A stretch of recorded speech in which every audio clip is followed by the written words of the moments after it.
Shalom, salam, damai sejahtera di dalam kasih Tuhan. Saya Pendeta Lukas Eko Sukoco dari Padepokan Diakonia Mitra Kinasih GKJ Purworejo, siap untuk mendampingi dalam RHI Renungan Hari Ini. RHI Renungan Hari Ini. Saya akan angkat satu tema, yaitu doa pada waktu sakit. Doa pada waktu sakit.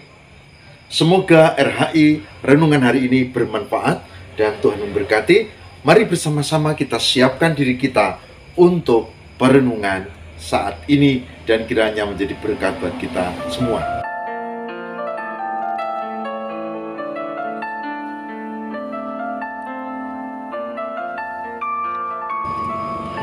Saudara yang terkasih di dalam Tuhan, manusia terdiri atas tubuh, jiwa, dan roh. Roh berarti spiritual, maka kita berbeda dengan makhluk lain. Kita berbakti kepada Tuhan, kita memiliki roh dalam diri kita, dan kita belajar melalui firman Tuhan. Roh.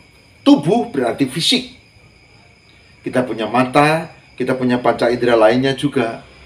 Dan kalau terganggu, gigi, mata, dan seterusnya, THT, bahkan mungkin penyakit dalam, ya kita datang ke dokter umum, datangnya ke rumah sakit umum.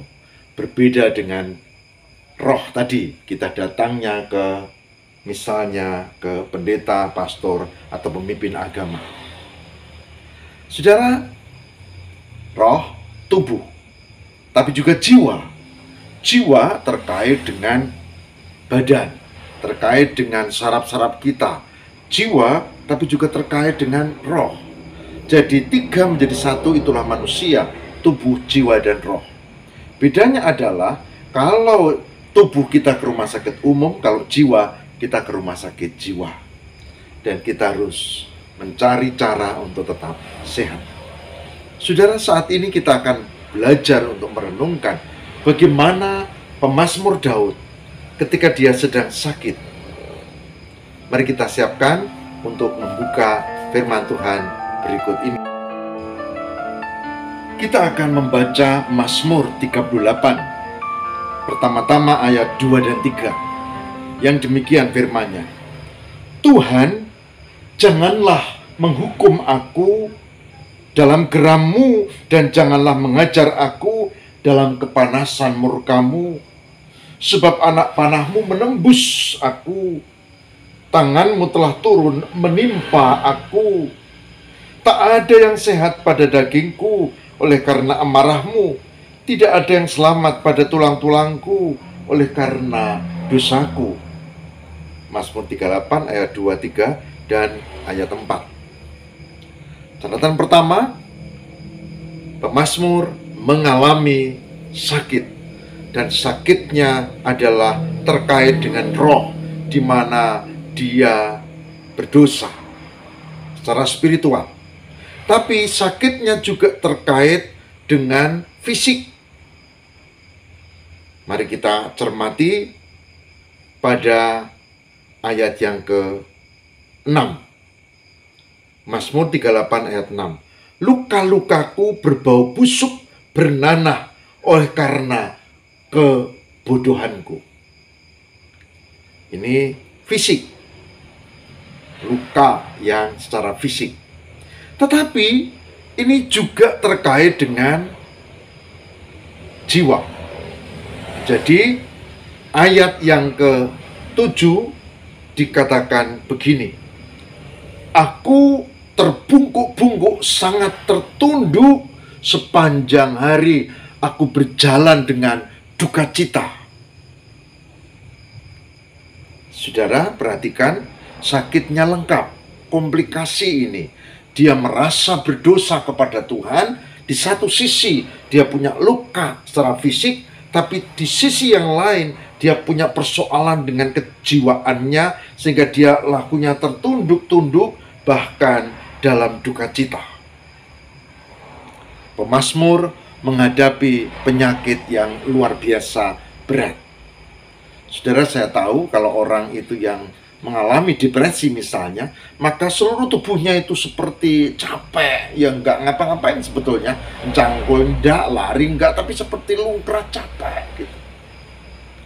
Sepertinya tidak ada semangat, sepertinya berdiri tegak saja nggak mampu, tertunduk, nggak tahu apa-apa, tapi sedih, cemas, duka cita, persis seperti pemazmur katakan. Dia sebut, aku terbungkuk-bungkuk, sangat tertunduk sepanjang hari, aku berjalan dengan duka cita. Saudara, sakit fisik, sakit jiwa, sakit roh, ini yang kita bisa lihat di sini. Dan dikatakan lengkap, sehingga pada ayat 11 dikatakan, jantungku berdebar-debar, kekuatanku hilang, dan cahaya mataku pun lenyap daripadaku. Pertanyaannya, bagaimana ketika menghadapi seperti ini? Sikap kita sebagai orang yang beriman apa? Ini yang perlu kita renungkan. Yang perlu dilakukan, saudara, pertama-tama adalah mengingat Tuhan. Saudara dan saya manusia ringkih, lemah. Kita tidak mungkin mengatasi sakit penyakit, apalagi yang complicated, yang komplikasi tadi ya. Maka menurut pemazmur ayat 16 disebutkan, masih Mazmur 38, sebab kepadamu ya Tuhan, aku berharap Engkaulah yang akan menjawab, ya Tuhan Allahku.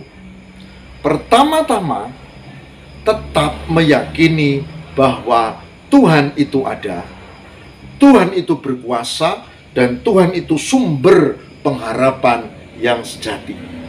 Jadi, doa pada waktu sakit pertama-tama adalah mengingat Tuhan. Mengingat Tuhan. Dan yang kedua, kita bisa lihat di ayat berikutnya, yaitu dikatakan, ya, aku mengaku kesalahanku, aku cemas karena dosaku. Pertobatan. Tidak sekedar mengingat Tuhan, tapi bertobat, datang di dalam doa. Pertobatan, karena Tuhanlah yang menolong. Karena orang yang sakit itu, selain tubuhnya, juga psikisnya, kejiwaannya cemas. Bahkan rohnya, aku ini berdosa kepada Tuhan. Maka mengingat Tuhan, yang kedua adalah memohon pengampunan dan bertobat. Yang ketiga, apa yang kita perlu lakukan? Ayat 22 dikatakan begini, jangan tinggalkan aku ya Tuhan Allahku, janganlah jauh daripadaku. Kita membuat upaya, kalau kita jatuh dan luka, dan ada yang tulangnya nggak bagus, perlu dibetulin atau patah, maka kita pasti datang ke rumah sakit umum, toh. Tapi kalau kita memang punya hal yang perlu diselesaikan dengan Tuhan, nah kita mengakukan pertobatan di depan pastor atau pendeta, toh. Tapi kalau kita mengakui ada persoalan dengan kejiwaan, ya tentu kita datang ke dokter jiwa. Tapi yang paling penting, poin ketiga adalah jangan tinggalkan aku ya Allah. Artinya apa? Setiap upaya yang dibuat tidak boleh di luar Tuhan. Mengingat Tuhan, oke. Bertobat, bagus. Ketika usaha apapun, jangan sampai meninggalkan Tuhan.